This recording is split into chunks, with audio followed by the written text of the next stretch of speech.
Oi galera, tudo bem com vocês? Para quem não me conhece, eu sou Luciana Camino, faço parte do Instituto Prístino e aqui a minha função é ser coordenadora de pesquisas.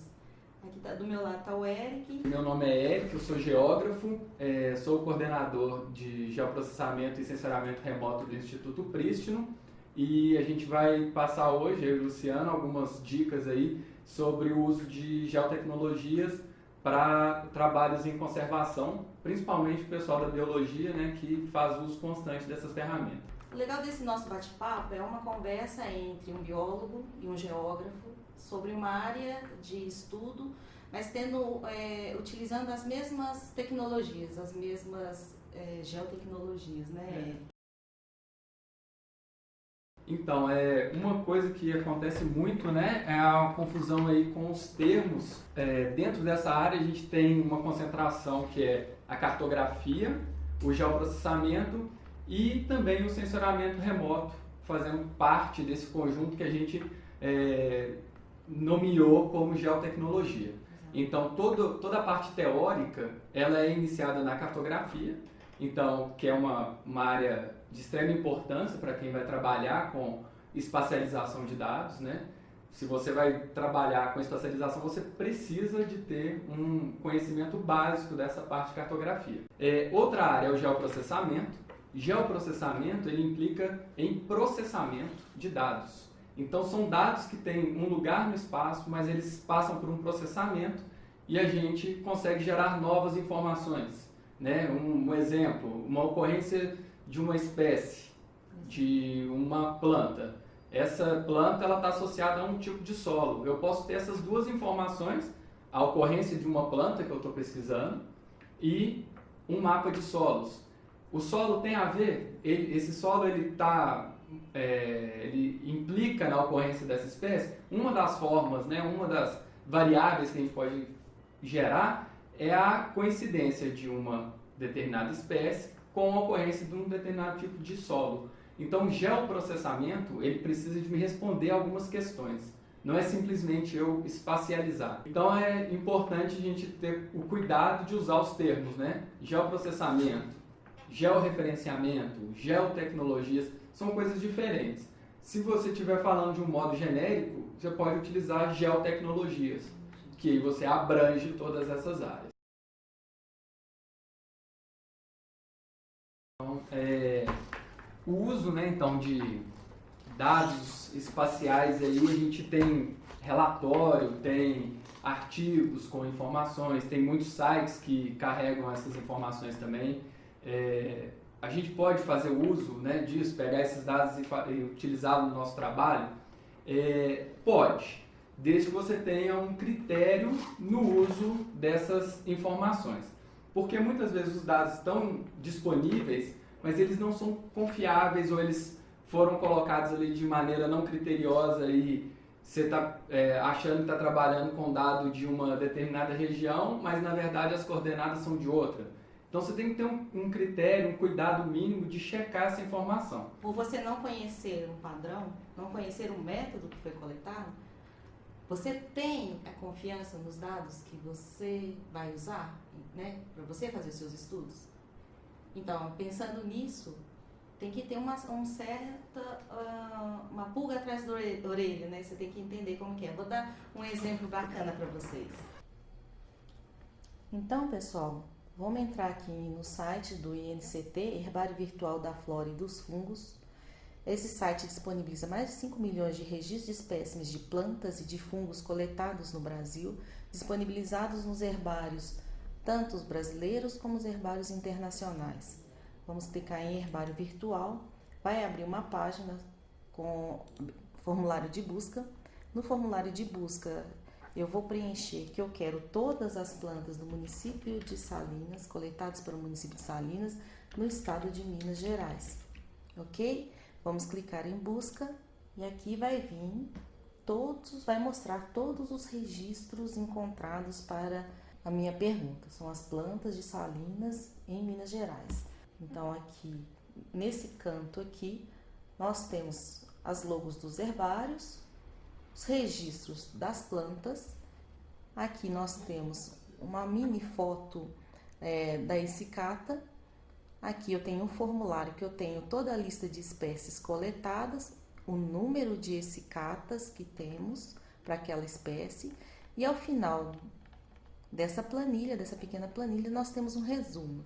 Então, nós temos 255 registros, sendo que desses, 164 fazem referência a nomes. Esses nomes estão distribuídos entre 114 nomes de espécies aceitas, e ainda nós temos 27 plantas que não foram identificadas a nível de espécie, elas foram identificadas a nível de gênero.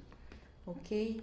Mas aí, no nosso caso, eu quero saber onde elas estão distribuídas no município. Então, voltando na página, tem aqui escrito mapa. Vamos ver onde essas plantas, onde essas coletas estão distribuídas no município de Salinas. Abriu um mapa genérico, vamos ver aqui no Google Maps. E aí eu tenho marcado por esse símbolo onde foram georreferenciadas as coletas. Vocês percebem que alguns registros já podem ser considerados como erros de georreferenciamento. Vamos aumentar mais o zoom, né? Aumentar os detalhes e vamos perceber que existem outros tipos de erros.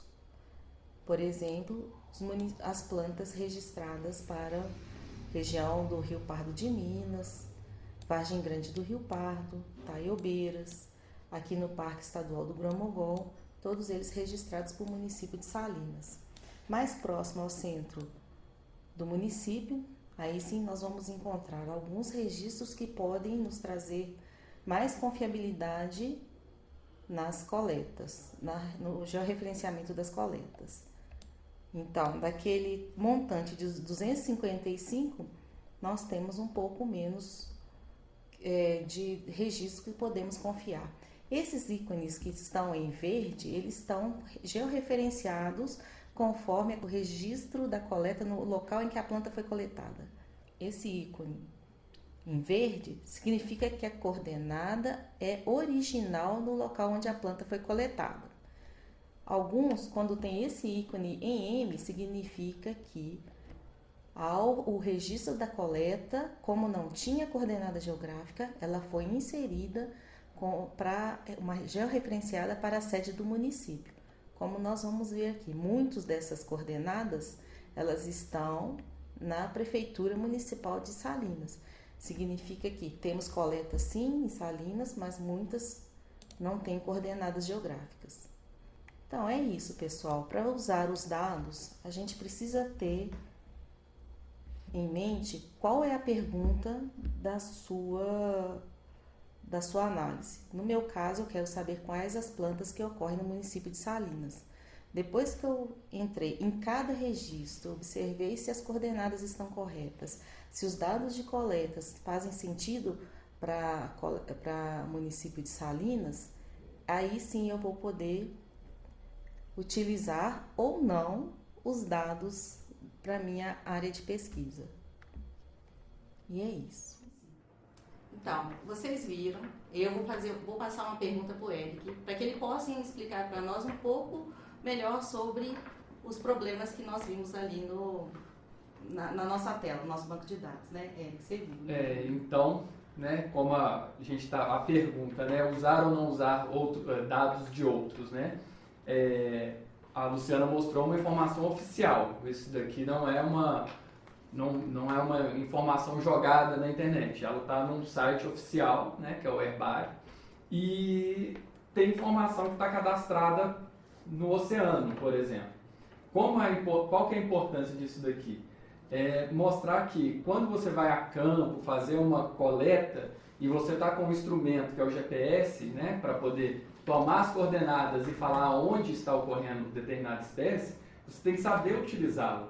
E além de saber utilizá-lo em campo, depois você tem que saber como recuperar esses dados do aparelho GPS para dentro de um programa, né, que te deixa espacializar isso e você coloque os atributos, qual é a planta, onde que ela ocorre, porque simplesmente a informação do município aqui foi insuficiente para espacializar. Então, esse tipo de critério é importante que quem trabalha aí na área da conservação, né, tenha em mente que tem que filtrar essa informação, mesmo em órgãos oficiais, né? A nossa ideia, né, de conversar sobre isso é justamente de criar os meios para vocês poderem fazer esse tipo de trabalho com rigor. Tanto o uso dos dados, né, de terceiros, quanto a geração dos seus próprios dados, na pesquisa, no trabalho, no relatório ambiental, que você não passe uma informação errada que pode tirar a credibilidade do seu trabalho caso isso seja avaliado por alguém que tenha condições e noções do uso dessas ferramentas, né? Então, não sei se vocês perceberam, usar dados você pode usar, mas se você não tiver segurança suficiente para falar se aquele dado é bom para você usar, aí corre o risco de você não ter certeza de se o seu trabalho vai ser bom o suficiente para aquele objetivo que você deseja. Então, começar pelo meu caso, depois a gente vai específico para o da Luciana, né? Eu sou geógrafo de formação, então graduado em geografia, e para o geógrafo, né, a cartografia é uma ferramenta básica, seja ele um geógrafo da parte humana, da parte física, ele precisa de espacializar os fenômenos. Então, isso é uma carga, né, da própria área do conhecimento. Então, desde o primeiro período eu já tive lá a cartografia 1, né? E com o tempo eu fui me interessando por essas ferramentas, foi a área que eu mais me interessei dentro da geografia, e eu fiz todas as matérias que tinham de cartografia, fiz todas de geoprocessamento, todas de sensoriamento remoto, então eu devo ter de graduação umas 10 disciplinas nessa área. Depois entrei no mestrado, que foi na cartografia, no departamento de cartografia, então aí eu usei adoidado, né? Só concluindo a parte do Eric, ele faz doutorado também, né?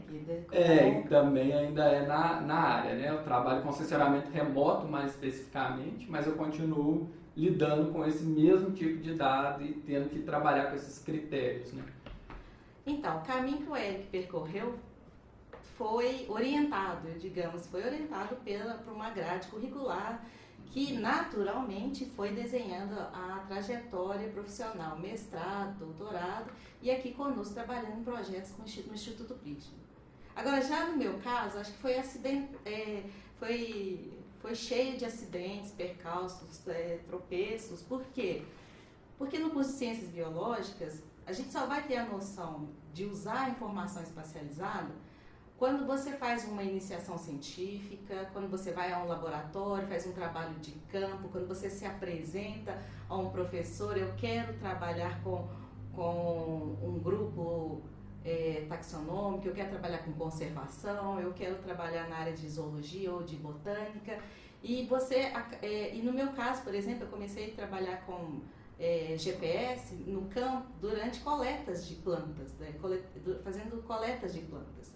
Mas nunca me ensinaram como funciona um GPS, que o GPS não é só que ele faz parte de um sistema, que ele tem erros, que ele tem algumas vantagens, mas tem outras, como tirar o dado corretamente, como tirar esse dado, transformar para um mapa.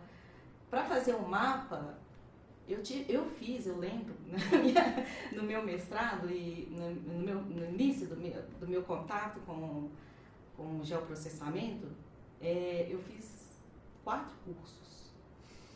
Eu fiz o primeiro, entendi, mas eu não consegui aplicar, fiz o segundo, entendi, mas eu comecei tendo dificuldades, veio mais dúvidas do que certezas.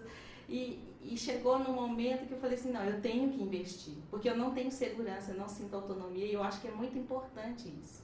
A questão da espacialização das minhas informações, das minhas áreas de pesquisa, dos meus dados de biodiversidade, dados biológicos, e fazer uma análise no mapa, por exemplo. Ver onde estão as áreas mais coletadas, onde eu preciso coletar mais, onde normalmente as minhas coletas estavam ao longo das trilhas, eu precisei sair um pouco delas, percorrer vales, ou então coletar um ponto só no GPS não significava o valor, a riqueza de material que eu estava coletando. Aí eu percebi que esse material ele poderia ser útil a outro cientista que estava fazendo revisão taxonômica, por exemplo. E depois eu comecei a ver que esses dados eles podem ser usados para a criação de unidades de conservação ou ser importantes para a definição de uma área prioritária para conservação por falta de informação ou por presença de dados. Então, ao meu universo, quando eu comecei a utilizar a informação espacializada, o meu conhecimento que eu tinha disso aqui foi aumentando. Tanto que hoje a gente tem a necessidade de, quando for fazer, apresentar um trabalho profissional para juntar uma equipe não é só composta por biólogos. Eu tenho uma equipe formada por geógrafos, geólogos, engenheiros, biólogos, sociólogos, trabalhando em cima de uma área de estudo, mas que eles precisam falar da importância de cada área por meio de imagens, por meio de mapas, usando imagens satélites. Porque aí eu consigo mostrar a importância biológica da minha área para um geógrafo, ou para um engenheiro, por exemplo, que vai fazer um trabalho em cima de uma área que eu acho que é importante. Ele tem que entender qual que é a importância dessa área para mim. E isso só fui entender de muito tempo, com muito trabalho, passando pelo mestrado, chegando no doutorado e agora na parte profissional, trabalhando como bióloga mesmo, em biologia da conservação, trabalhando como gestora de projetos. Isso me ajudou muito. O uso das geotecnologias, elas são úteis porque você vai transformar, a partir de uma pergunta, a partir de um objetivo do seu trabalho, você vai espacializar, vai colocar isso no mapa, e esse mapa vai ser o seu instrumento de diálogo com outras pessoas.